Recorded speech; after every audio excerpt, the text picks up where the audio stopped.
नमस्कार, मैं आकाश पाठक और इस समय हूँ मध्य प्रदेश की राजधानी झीलों के शहर भोपाल से।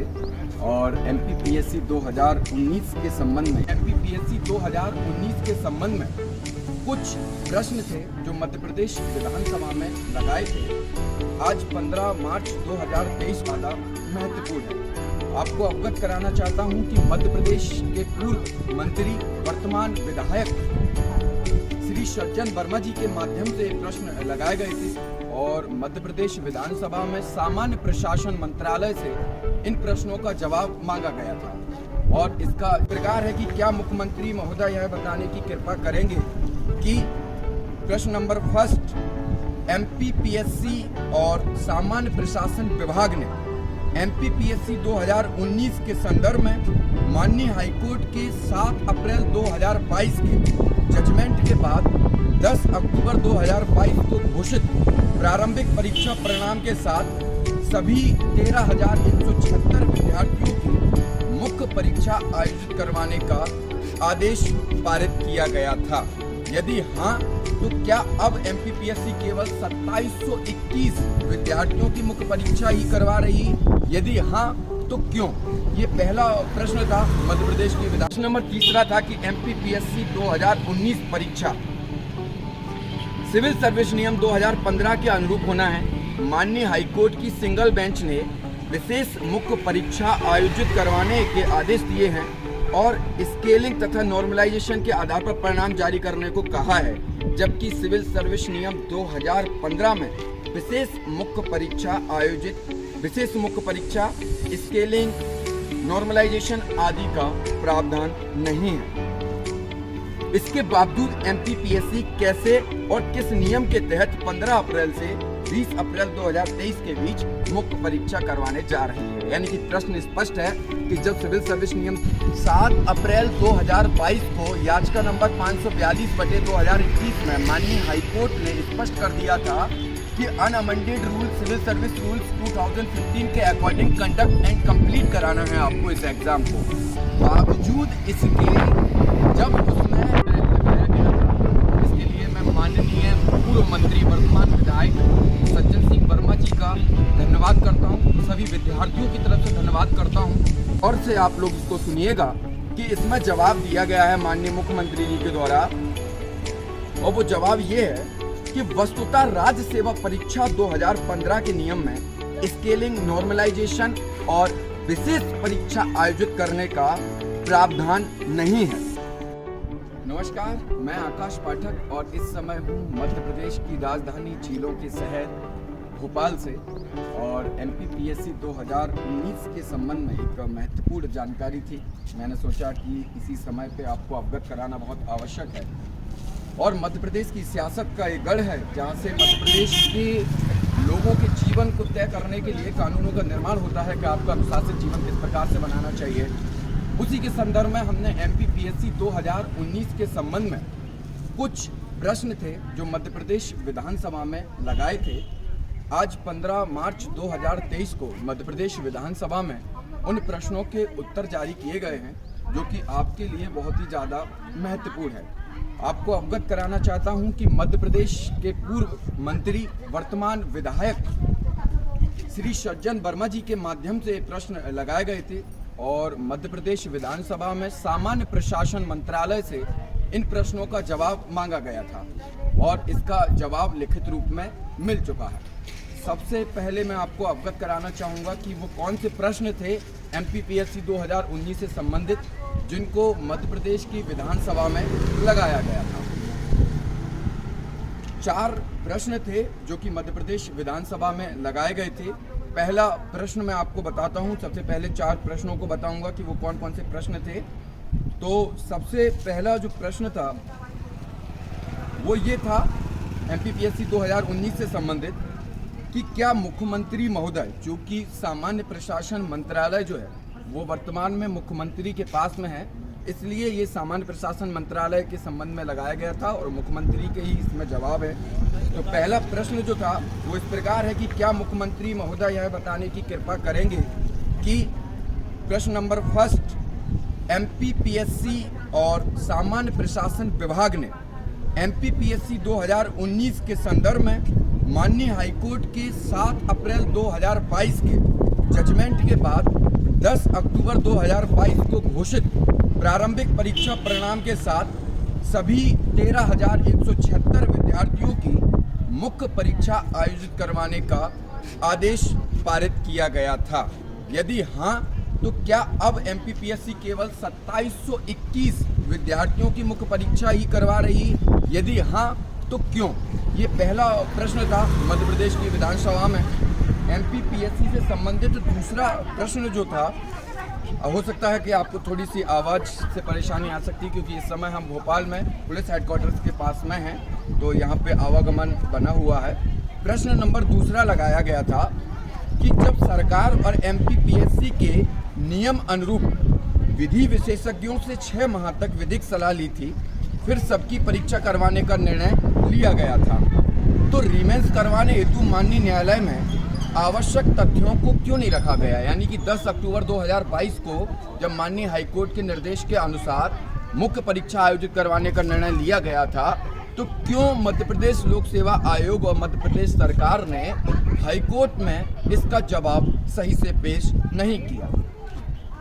तीसरा प्रश्न इसी से संबंधित है कि एमपीपीएससी, और जो कि बहुत ही अधिक महत्वपूर्ण है, और ये समझ लीजिए कि इस प्रश्न के माध्यम से और इस प्रश्न के उत्तर के माध्यम से हमको बहुत ज़्यादा लाभ मिलने वाला है। हम इसको माननीय कोर्ट में, माननीय हाई कोर्ट में आवश्यकता पड़ी तो माननीय सुप्रीम कोर्ट में भी इस प्रश्न को रखेंगे। तीसरा प्रश्न था कि एमपीपीएससी 2019 परीक्षा सिविल सर्विस नियम 2015 के अनुरूप होना है, जो ऐसा कि 7 अप्रैल 2022 के निर्णय में कहा गया था कि अनअमेंडेड रूल सिविल सर्विस रूल 2015 के अकॉर्डिंग इस परीक्षा को कंडक्ट एंड कंप्लीट कराना है।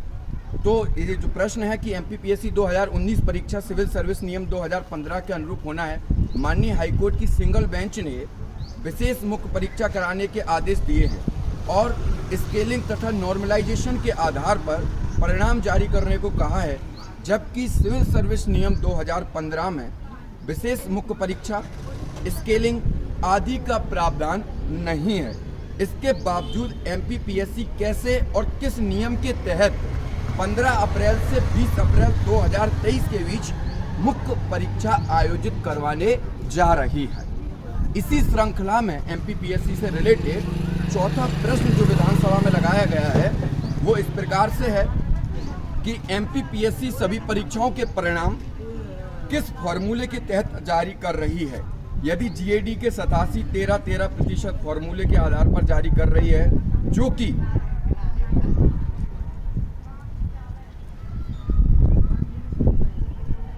कि विद्यार्थियों की एक लिस्ट से दूसरी लिस्ट में जाने से रोकता है, तो जब इसे मध्य प्रदेश की विधानसभा द्वारा नहीं बनाया गया है, तो एमपीपीएससी किस फॉर्मूले के तहत परिणाम और नियम आदेश से या किए गए अथवा किए जा रहे हैं? मतलब मध्य प्रदेश विधानसभा द्वारा यदि 87-13% फॉर्मूला नाम की कोई चीज पारित नहीं किया गया है, तो किस नियम के अनुरूप, किस आदेश के अनुरूप एमपीपीएससी के सभी परिणाम को जारी कर रही है?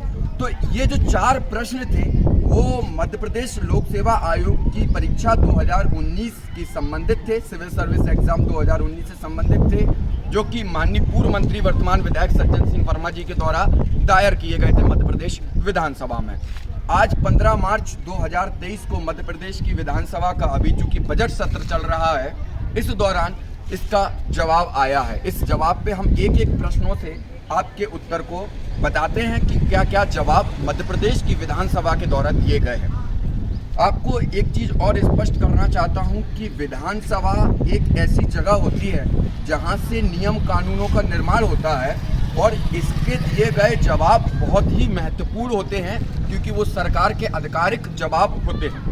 तो जैसा कि पहला प्रश्न था इसमें कि क्या मुख्यमंत्री महोदय यह बताने की कृपा करेंगे कि एमपीपीएससी और सामान्य प्रशासन विभाग ने 2019 के संदर्भ में माननीय हाईकोर्ट में 7 अप्रैल 2022 के जजमेंट के बाद 10 अक्टूबर 2022 को घोषित प्रारंभिक परीक्षा के साथ में 13,176 सभी विद्यार्थियों की मुख्य परीक्षा करवाने का निर्णय लिया था, तो अब क्या कर रही है? सिर्फ 2721 की परीक्षा आयोजित करवा रही है? यदि हाँ तो क्यों? इसका जवाब मध्य प्रदेश के सामान्य प्रशासन विभाग की तरफ से माननीय मुख्यमंत्री जी के द्वारा लिखित रूप में मध्य प्रदेश की विधानसभा में ये दिया गया है। इसका उत्तर दिया गया है मुख्यमंत्री श्री शिवराज सिंह चौहान के द्वारा। प्रश्न नंबर पहले का उत्तर दिया गया है कि आयोग द्वारा राज्य सेवा प्रारंभिक परीक्षा 2019 के पुनरीक्षित परीक्षा परिणाम यानी कि जो फर्स्ट रिवाइज रिजल्ट था, पुनरीक्षित परीक्षा परिणाम में आहर्य पाए गए सभी अभ्यर्थियों की मुख्य परीक्षा आयोजित कराने का निर्णय लिया गया था। ओके, फर्स्ट रिवाइज रिजल्ट जो आया था 10/10/2022 में, उसके तहत सभी विद्यार्थियों की मुख्य परीक्षा कराने का निर्णय लिया गया था।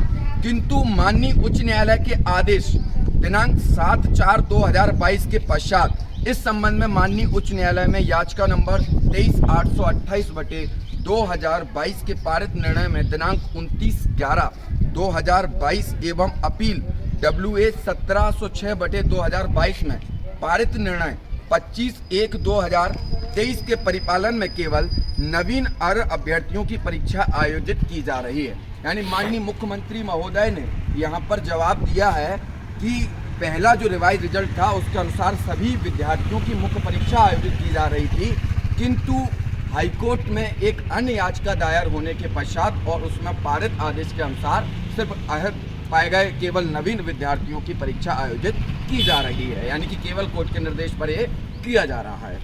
अगला जो प्रश्न नंबर 2 विधानसभा में लगाया गया था और वो इस प्रकार से था। प्रश्न नंबर 2 था कि जब सरकार और MPPSC के नियम अनुरूप विधि विशेषज्ञों से 6 माह तक विधिक सलाह ली गई थी और सबकी मुख्य परीक्षा करवाने का निर्णय लिया गया था, रीमेंस करवाने हेतु माननीय उच्च न्यायालय में आवश्यक तथ्यों को मध्य प्रदेश सरकार और मध्य प्रदेश लोक सेवा आयोग के द्वारा क्यों नहीं रखा गया? इसके संदर्भ में जवाब दिया गया है मध्य प्रदेश की विधानसभा में माननीय मुख्यमंत्री के द्वारा कि परीक्षा के परिणाम में परीक्षा संबंधित समस्त तथ्यों को आयोग द्वारा माननीय उच्च न्यायालय के समक्ष प्रस्तुत किया गया था कि वो रीमेंस क्यों करवा रहे हैं। ओके, प्रस्तुत किया गया था, किंतु माननीय न्यायालय द्वारा केवल नवीन अर्ह अभ्यर्थियों की विशेष परीक्षा आयोजित करवाने के आदेश दिए गए हैं, इसलिए इसकी विशेष परीक्षा आयोजित की जा रही है। प्रश्न नंबर 3 जो था, क्योंकि मैं प्रश्न इसलिए रिपीट कर रहा हूं ताकि प्रश्न के साथ सही से आप उत्तर को समझ सकें कि विधानसभा में क्या उत्तर दिए गए हैं। प्रश्न नंबर 3 था जो कि हमारे लिए बहुत ही महत्वपूर्ण है और इसी के आधार पे हम आगे की कार्रवाई अब करने जाएंगे। प्रश्न नंबर 3 था कि MPPSC 2019 परीक्षा सिविल सर्विस नियम 2015 के अनुरूप होना है। माननीय हाईकोर्ट की सिंगल बेंच ने विशेष मुख्य परीक्षा आयोजित करवाने के आदेश दिए हैं और स्केलिंग तथा नॉर्मलाइजेशन के आधार पर परिणाम जारी करने को कहा है, जबकि सिविल सर्विस नियम 2015 में विशेष मुख्य परीक्षा स्केलिंग नॉर्मलाइजेशन आदि का प्रावधान नहीं है। इसके बावजूद MPPSC कैसे और किस नियम के तहत 15 अप्रैल से 20 अप्रैल 2023 के बीच मुख्य परीक्षा करवाने जा रही है? यानी कि प्रश्न स्पष्ट है कि जब सिविल सर्विस नियम 2015 के अनुसार इस परीक्षा को आयोजित किया जाना है, जो कि 7 अप्रैल के जजमेंट में दिया गया था कि अनअमेंडेड रूल सिविल सर्विस रूल 2015 के अकॉर्डिंग इस परीक्षा को आयोजित करना है, तो जब उसमें स्पेशल मेंस नॉर्मलाइजेशन स्केलिंग का प्रावधान नहीं है तो MPPSC किस फॉर्मूले के तहत इस परीक्षा को आयोजित करवाने जा रही है? इसके संदर्भ में माननीय मुख्यमंत्री शिवराज सिंह चौहान जी के द्वारा मध्य प्रदेश की विधानसभा में जो जवाब प्रस्तुत किया गया है, ये बहुत ही महत्वपूर्ण जवाब है। बड़ा गौर से आप लोग इसको सुनिएगा कि इसमें जवाब दिया गया है माननीय मुख्यमंत्री जी के द्वारा, और वो जवाब ये है कि वस्तुतः राज्य सेवा परीक्षा 2015 के नियम में स्केलिंग नॉर्मलाइजेशन और विशेष परीक्षा आयोजित करने का प्रावधान नहीं है। फिर से मैं रिपीट करता हूं, वस्तुतः राज्य सेवा परीक्षा 2015 के नियम में स्केलिंग नॉर्मलाइजेशन और विशेष परीक्षा का प्रावधान नहीं है, किंतु माननीय न्यायालय द्वारा अपने निर्णय में स्पष्ट उल्लेख किया गया है, उसके अनुसार ये कार्रवाई की जा रही है। इस प्रश्न के उत्तर तो जैसा कि अभी मैंने आपको बताया कि क्वेश्चन नंबर 3 जो विधानसभा में लगाया गया था और उसका माननीय मुख्यमंत्री के द्वारा जो जवाब दिया गया है उससे स्पष्ट हो गया, जैसा कि माननीय मुख्यमंत्री जी ने वहाँ पे लिखित में स्पष्ट किया है कि MPPSC 2015 के सिविल सर्विस रूल्स में स्पेशल मेंस, नॉर्मलाइजेशन और स्केलिंग का कोई प्रावधान नहीं है, लेकिन माननीय हाईकोर्ट के निर्णय के अनुसार ये परीक्षा आयोजित की जा रही है। अब यहाँ पे इस क्वेश्चन पे हम एनालिसिस इसलिए और चर्चा इसलिए और करना चाहते हैं कि भारत देश का संचालन होता है वो भारतीय संविधान से होता है, और भारतीय संविधान की खूबसूरती में विधायिका, कार्यपालिका और न्यायपालिका तीनों को अलग अलग रखा गया है। देश में क्या नियम बनेंगे, क्या कानून बनेंगे, किस नियम के अनुरूप देश चलेगा, ठीक है, राज्य में किस प्रकार के कानून नियम बनेंगे, परीक्षा किस प्रकार से आयोजित की जाएंगी, इसका निर्माण करने का कार्य होता है माननीय विधायिका का, और विधायिका वहाँ पे क्या करती है, उन नियम कानूनों को बनाती है। लेकिन यहाँ पर क्या हो रहा है कि स्पष्ट हो गया है विधानसभा में कि किसी भी प्रकार के स्पेशल मेंस, किसी भी प्रकार का नॉर्मलाइजेशन और किसी भी प्रकार की स्केलिंग का प्रावधान सिविल सर्विस रूल्स में नहीं है। बावजूद इसके जवाब जैसा कि दिया गया है कि माननीय कोर्ट ने ऐसा कहा है इसलिए ऐसा किया जा रहा है। मैं माननीय न्यायालय का सम्मान करता हूं और माननीय कोर्ट ने जैसा भी कहा है, ठीक है, और उसके अनुरूप प्रक्रिया उन्होंने आगे बढ़ाई है। चूँकि अब इसको हमने भी मध्य प्रदेश हाई कोर्ट में चैलेंज कर दिया है, लेकिन यहाँ पे कहीं ना कहीं ये चीज़ स्पष्ट होती है कि जब वो नियम कानून के अनुरूप चीज़ है ही नहीं है, नियम में है ही नहीं है सिविल सर्विस रूल्स में, तो क्या इस आधार पर परीक्षा आयोजित की जा सकती है? जब नॉर्मलाइजेशन स्केलिंग का प्रावधान नहीं है तो उस परीक्षा में जो स्पेशल मेंस होगी उसकी कॉपी चेक किस आधार पर होंगी, किस फॉर्मूले के तहत कॉपी चेक की जाएंगी? जैसा कि आपको मालूम है कि पूर्व में जो मुख्य परीक्षा आयोजित की गई हैं उसमें यदि स्पेशल मेंस हुई हैं तो उसमें सबसे बड़ा जो महत्वपूर्ण पहलू है वो ये था कि उस समय ऑप्शनल सब्जेक्ट हुआ करता था, और ऑप्शनल सब्जेक्ट में क्या होता था कि स्केलिंग का प्रावधान था तो वो स्केलिंग लग के उसकी कॉपियाँ चेक होती थी। लेकिन 2013 के बाद से आप देखोगे कि मध्य प्रदेश में जो सिलेबस है वो परिवर्तित हुआ, और उस सिलेबस के परिवर्तित होने के पश्चात जो मध्य प्रदेश में ऑप्शनल सब्जेक्ट हुआ करता था उस ऑप्शनल सब्जेक्ट को क्या कर दिया गया, ख़त्म कर दिया गया, और यही कारण है कि फिर इसका स्केलिंग का फॉर्मूला ख़त्म कर दिया गया। ओके, जो कि मैं पूर्व में कई बार आपसे चर्चा इस विषय पर कर भी चुका हूँ। तो जब इसका प्रावधान ही नहीं है, इस बात को आधिकारिक रूप से मध्य प्रदेश सरकार ने विधानसभा में स्पष्ट कर दिया है कि स्पेशल मेंस और इन सभी का प्रावधान नहीं है, तो मुझे एक चीज़ बताइए फिर किस प्रावधान के तहत एडिशनल मेंस हो रही है? 7 अप्रैल 2022 को याचिका नंबर 542/2021 में माननीय हाईकोर्ट ने स्पष्ट कर दिया था कि अनअमेंडेड रूल सिविल सर्विस रूल्स 2015 के अकॉर्डिंग कंडक्ट एंड कंप्लीट कराना है आपको इस एग्ज़ाम को। बावजूद इसके जब उसमें अनअमेंडेड रूल 2015 का कहा गया है तो अनअमेंडेड रूल 2015 के सिविल सर्विस रूल्स में इन चीज़ों का प्रावधान नहीं है, जैसा कि सरकार ने विधानसभा में स्पष्ट किया हुआ है। बावजूद इसके मध्य प्रदेश लोक सेवा आयोग आखिर किस आधार पर आगे परीक्षा करा रही है? इसके लिए कोई अभी नवीन विधानसभा में कोई नए कानूनों का निर्माण भी नहीं किया गया है। तो इससे स्पष्ट हो जाता है कि सिर्फ न्यायालय ने ऐसा आदेश दिया है, इस कारण से हो रहा है। लेकिन देश में, मैंने आपको पूर्व में भी कहा, राज्य में, ठीक है, कोई भी नियम, परीक्षा, कानूनों का निर्माण राज्य की विधानसभा के द्वारा निर्मित किए जाते हैं तो वहाँ से होना चाहिए। और जब राज्य की विधानसभा के द्वारा जो नियम बनाए गए हैं और उसमें कोई प्रावधान नहीं है तो आप किस प्रकार से इस परीक्षा को आयोजित कर सकते हैं? चौथा प्रश्न जो कि पूर्व मंत्री सज्जन सिंह वर्मा जी के द्वारा विधानसभा में लगाया गया था वो ये था कि 87-13% जो फॉर्मूला लाया गया था, GAD का ये सर्कुलर था, तो क्या इस सर्कुलर को मध्य प्रदेश की विधानसभा के द्वारा पारित किया गया है? यदि हाँ, यदि ना, तो क्या आगे के MPPSC के परिणाम या पूर्व में जो जारी किए जा रहे हैं वो किस फॉर्मूले से जारी किए जा रहे हैं? सदन में इसका जवाब माननीय मुख्यमंत्री जी के द्वारा लिखित में दिया गया, सामान्य प्रशासन मंत्रालय के द्वारा, कि आयोग द्वारा आयोजित की जा रही हैं परीक्षाओं में, आयोग द्वारा आयोजित की जा रही परीक्षाओं के परिणाम विभागीय पत्र दिनांक 29 सितंबर 2022 के अनुसार परिपालन में घोषित किए जा रहे हैं। यानी कि यहाँ पे मध्य प्रदेश विधानसभा में मुख्यमंत्री जी ने स्पष्ट किया है कि जो सामान्य प्रशासन विभाग की तरफ से 29 सितंबर को जो गाइडलाइन जारी की गई थी उसके अनुसार जारी किए जा रहे हैं, लेकिन ऐसा कोई भी फॉर्मूला मध्य प्रदेश की विधानसभा के द्वारा नहीं जारी किया गया था, ना कोई भी पारित किया गया था। तो यहाँ 2-3 चीज़ें स्पष्ट हो गई हमारे लिए। एक तो 87-13% फार्मूला मुझे नहीं लगता है कि उसको बहुत बखूबी तरीके से कोर्ट में स्पष्ट तरीके से रखा गया। उसमें केवल 1-2 पहलुओं पर ही चर्चा हुई, उसके सभी पहलुओं पर चर्चा अगर होती तो निश्चित तौर पर उसके परिणाम कुछ और ही निकल के आते।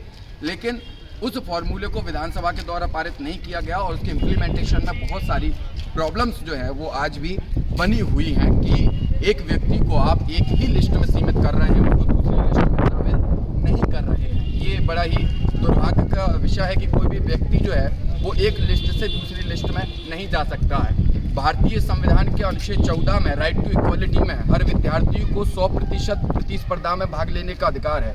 बावजूद इसके यहाँ पर एक विद्यार्थी को 13% में सीमित कर दिया जा रहा है और एक विद्यार्थी को 87% की लिस्ट में शामिल कर दिया जा रहा है। और इसके साथ ही साथ में इसमें यह भी कहा गया है कि प्रारंभिक, मुख्य परीक्षा और इंटरव्यू तीनों स्तरों पर फाइनल तक आप केवल और केवल जिस लिस्ट में आप शामिल होंगे, यदि आप 87% की मुख्य सूची में होंगे तो उसमें रहेंगे, यदि आप प्रोविजनल लिस्ट में शामिल होंगे तो आप सिर्फ उसी में रहेंगे। तो हमारे लिए सबसे ज़्यादा इन 4 प्रश्नों को जो विधानसभा में लगाए गए थे उसमें प्रश्न नंबर 3 सबसे महत्वपूर्ण था, जिसका उत्तर हमको माननीय विधानसभा के द्वारा प्राप्त हो चुका है कि ऐसा MPPSC सिविल सर्विस रूल 2015 में कोई भी प्रावधान नहीं है कि एडिशनल मेंस हो, स्केलिंग हो या फिर नॉर्मलाइजेशन का कोई फॉर्मूला हो। तो जब ये सारी चीज़ें स्पष्ट हो चुकी हैं तो निश्चित तौर पर ये चीज़ को माननीय न्यायालय में भी रखा जाएगा कि मध्य प्रदेश सरकार के द्वारा ऐसा कोई भी नियम नहीं है। आखिर किस नियम के अनुरूप ये परीक्षा जो आयोजित की जा रही है वो किस नियम के अनुरूप की जा रही है और किस फॉर्मूले के आधार पर की जा रही है, जिस फॉर्मूले का प्रावधान सिविल सर्विस रूल 2015 में नहीं है, जैसा कि कोर्ट में। तो यहाँ पे एक प्रश्न और उठता है कि क्या 7 अप्रैल 2022 के जो जस्टिस सुजय पॉल और DD बंसल का जो जजमेंट था उसका कहीं ना कहीं उल्लंघन किया जा रहा है, क्या उसकी अवमानना की जा रही है? क्योंकि उसमें कहीं से भी न तो 87-13% फॉर्मूले की बात की गई थी, ठीक है, उसमें सीधा अनअमेंडेड रूल 2015 के अनुसार कराने की बात की गई थी। और वर्तमान में जो रिजल्ट जारी किए गए हैं, चाहे वो फर्स्ट रिवाइज रिजल्ट 10/10/2022 का हो, चाहे वो 13/1/2023 का रिजल्ट हो, दोनों रिजल्ट में अनअमेंडेड रूल्स 2015 का पालन नहीं किया गया है। तो एक तरीके से मैं जो इसको समझ पा रहा हूँ उसके अनुसार, मेरे नॉलेज के अकॉर्डिंग मैं तो यही कहूँगा कि वो अभी भी सिविल सर्विस रूल्स 2015 के अकॉर्डिंग नहीं है और यही प्रश्न अभी बना हुआ है। बाकी इस पर केस कंटिन्यू लगे हुए हैं और भी केस आपको अभी देखने को मिलेंगे और हम कंटिन्यू लड़ रहे हैं। ये जानकारी बहुत महत्वपूर्ण थी, इसलिए आपसे साझा करना था, क्योंकि आज ये भोपाल जो शहर है इसका मौसम आज बहुत ही शानदार है। आज यहाँ पर बारिश हो चुकी है और तेज़ हवाएं चल रही हैं, तो हमने सोचा कि क्यों ना इस सुहाने मौसम में ही आपको इस अच्छी शानदार जानकारी से अवगत कराया जाए। हम पुनः आपसे मिलेंगे नई जानकारी के साथ, नया कोई भी अपडेट होगा MPPSC 2019 से संबंधित। मेरा एक ही कहना है कि हम भारतीय संविधान के अनुरूप, भारतीय न्यायपालिका के अनुरूप जो भी हमको अधिकार दिए गए हैं उसके अनुसार ही हम इस परीक्षा की लड़ाई लड़ रहे हैं और संवैधानिक दायरे में रहकर ये लड़ाई हम कंटिन्यू लड़ते रहेंगे। आप लोगों का सहयोग इसी प्रकार बना रहे। तब तक के लिए नमस्कार, जय हिंद, जय भारत। इसी के साथ में मैं इन जो प्रश्नों को उत्तर प्रदेश की विधानसभा में लगाया गया था, इसके लिए मैं माननीय पूर्व मंत्री वर्तमान विधायक सज्जन सिंह वर्मा जी का धन्यवाद करता हूं। सभी विद्यार्थियों की तरफ से धन्यवाद करता हूं कि हमारी समस्याओं को, हमारे मुख्य बिंदुओं को उन्होंने मध्य प्रदेश की विधानसभा में रखा और उसके उन्होंने उत्तर जाने ताकि हम सभी लोग उनको जान सकें, जो कि हमारे लिए बहुत महत्वपूर्ण भी है। और उसके जो उत्तर आए हैं वो हमारी लड़ाई के लिए बहुत महत्वपूर्ण हैं। इसके साथ में हमें इस माध्यम से उन तक पहुंचाने के लिए, हमारे प्रश्नों को उन तक पहुंचाने के लिए जितने भी लोगों ने सहयोग किया है, मैं उनका भी हृदय से धन्यवाद ज्ञापित करता हूं कि आपने हमारी बात को वहां तक पहुंचवाया और एक सही माध्यम से मध्य प्रदेश की विधानसभा में रखे गए हैं। मैं पुनः माननीय मंत्री महोदय जी का और अन्य साथियों का धन्यवाद करना चाहता हूं कि वो हमें सहयोग इस प्रकार से किया है और आगे भी मैं उम्मीद करता हूं कि उनका सहयोग निरंतर हम विद्यार्थियों को मिलता रहेगा। इसी के साथ मैं अपनी वाणी को विराम देता हूं। जय हिंद, जय भारत।